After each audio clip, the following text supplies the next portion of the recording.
മൗത്തോളം. രചന നവാസ് ആമണ്ടൂർ. അവതരണം ഷാഹുൽ മലയിൽ. എഡിറ്റിംഗ് ഷെരീജ് പൂനൂർ.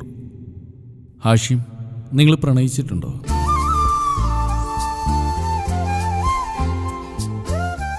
ഉണ്ട്. ഒരുപാട് ഇഷ്ടത്തോടെ ഞാൻ ഒരാളെ പ്രണയിച്ചിട്ടുണ്ട്. പക്ഷേ ആ ഇഷ്ടം അവളോട് പറയാൻ കഴിഞ്ഞില്ല. അതുകൊണ്ടായിരിക്കും ഇന്നും ആ പ്രണയം എന്നിൽ ജീവിക്കുന്നത്.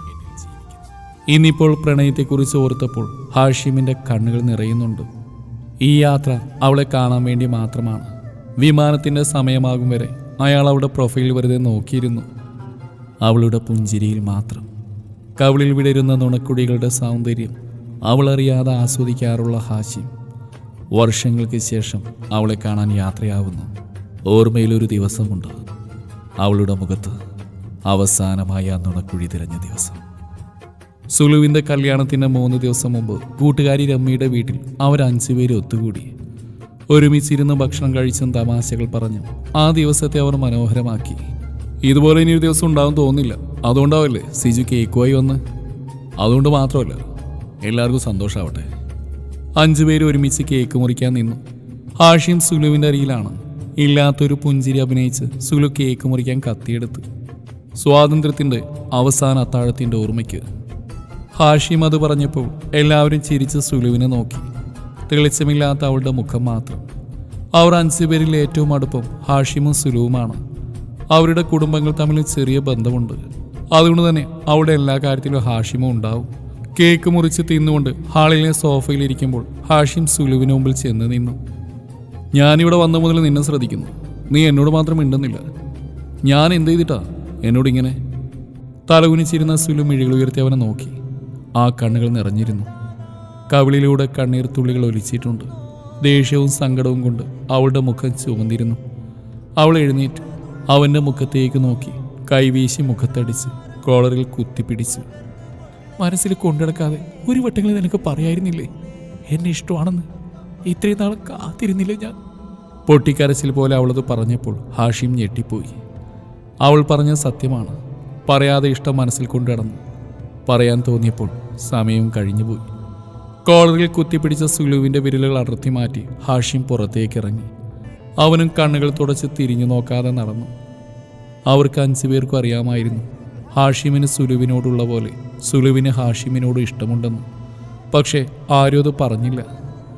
അവളുടെ കല്യാണം കഴിഞ്ഞു 1-2 വട്ടം അവളെ പലയിടത്തും വെച്ച് ഹാഷിം കണ്ടു. ഒന്നും മിണ്ടാതെ കടന്നുപോയ നിമിഷങ്ങൾ. അപ്പോഴവൻ നോക്കിയത് അവളുടെ ചുണ്ടിൽ പുഞ്ചിരി വിടരുമ്പോൾ മാത്രം വിരിയുന്ന നുണക്കുഴികളെയാണ്. ഒരിക്കൽ കൂടി അവനത് കാണാൻ ആഗ്രഹമുണ്ടെങ്കിലും അവനെ കാണുമ്പോൾ നിറയുന്ന അവളുടെ കണ്ണുകളെ ഓർത്ത് അവൻ പരമാവധി അവളിൽ നിന്ന് ഒഴിഞ്ഞു മാറി. മൊബൈൽ ബെല്ലടിച്ചപ്പോൾ ഹാഷിം ഓർമ്മയിൽ നിന്നുണർന്നു. നാട്ടിൽ നിന്ന് ഷെമിയാണ്. ഇക്ക, നിങ്ങൾ നാട്ടിലേക്ക് വരില്ലേ? അതെ.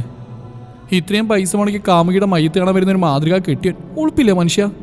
ഇല്ല. ആ, എന്തെങ്കിലും ആവട്ടെ. ഇതോടെ ആ ശല്യം നമ്മുടെ ജീവിതത്തിൽ നിന്ന് ഒഴിഞ്ഞു പോയല്ലോ. അതിന് ഞാനും ഇല്ലാതാവണം ഷെമി. ഷെമി ഒരു നല്ല ഭാര്യയാണ്. അവർക്കിടയിൽ സുലു എന്നൊരു പേര് മാത്രമാണ് ഇടയ്ക്കിടെ പ്രശ്നങ്ങൾ ഉണ്ടാക്കുന്നത്. വിമാനത്തിൻ്റെ സമയമായി. ഹാഷിമിൻ്റെ മുഖം വാടിയിരുന്നു. സുലു മരിച്ചെന്നറിഞ്ഞപ്പോൾ അവസാനമായി അവളെ നിന്ന് കാണണമെന്ന് അവന് തോന്നി. മണ്ണോട് മണ്ണാവും മുമ്പേ അവസാന കാഴ്ചയിൽ പറയാതെ പറയണം അവൻ്റെ ഇഷ്ടം. രാവിലെ നാട്ടിലെ എയർപോർട്ടിൽ ഇറങ്ങി.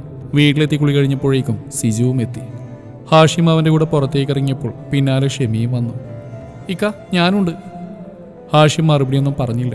ഷെമി കാറിൻ്റെ ബാക്ക് ഡോർ തുറന്ന് കാറിൽ കയറിയിരുന്നു. സിജു വണ്ടി ഓടിച്ചു. 3 പേരും ഒന്നും മിണ്ടാതെയുള്ള യാത്ര.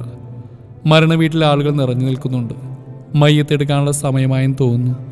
സിജു കാർ ഒരു സൈഡിൽ ഒതുക്കി പാർക്ക് ചെയ്തു. ഹാഷിം വെള്ളത്തുണിയിൽ പൊതിഞ്ഞു കിടത്തിയിരിക്കുന്ന സുലുവിൻ്റെ അരികിൽ ചെന്ന് നിന്നപ്പോൾ ആരോ ഒരാൾ അവളുടെ മുഖത്തെ തുണി മാറ്റി കൊടുത്തു.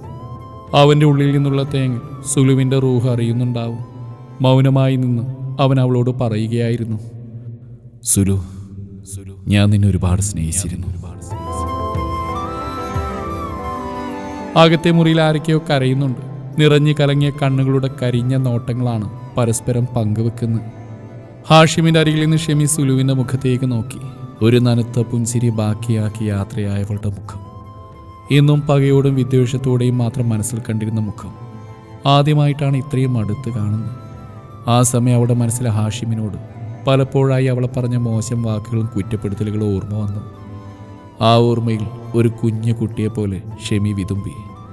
വിതുമ്പൽ പെട്ടെന്ന് ഒരു പൊട്ടിക്കരച്ചിലായി മാറി. ഹാഷിം പോലും പ്രതീക്ഷിക്കാതെ ഷെമി സുലുവിൻ്റെ മുഖം 2 കൈക്കുള്ളിലാക്കി പതുക്കെ കുനിഞ്ഞ് സുലുവിൻ്റെ കവിളിൽ ഒന്നിൽ കൂടുതൽ തവണ ചുംബിച്ചു. സോറി. ഹാഷിം സുലുവിൻ്റെ അടുത്ത് നിന്ന് കരയുന്ന ഷെമിയുടെ കയ്യിൽ അമർത്തി പിടിച്ചു. അവൾ കരച്ചിലടക്കാൻ വാപുത്തി.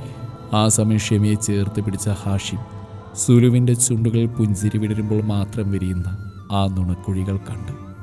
സുലുവിൻ്റെ അരികിൽ നിന്നും ഷെമിയെ ഹാഷിം പുറത്തേക്ക് കൊണ്ടുവന്നു. അപ്പോഴും അവളുടെ കണ്ണിൽ നിന്നും കണ്ണീരൊലിക്കുന്നുണ്ട്. അവൻ്റെ കൈ പിടിച്ച് നടക്കുമ്പോഴും അവൾ കണ്ണുകൾ തുടച്ച് വെറുതെ തിരിഞ്ഞു നോക്കി. തിരിച്ചു പോകുമ്പോൾ കാറിലിരുന്ന് ആദ്യമായി ഷെമി ഹാഷിമിൻ്റെ കൈ പിടിച്ച് അവനോട് ചോദിച്ചു, ഇത്രയ്ക്ക് ഇഷ്ടമുണ്ടായിരുന്നെങ്കിൽ അവളോട് പറയായിരുന്നില്ലേ? പറയാൻ കഴിഞ്ഞില്ല.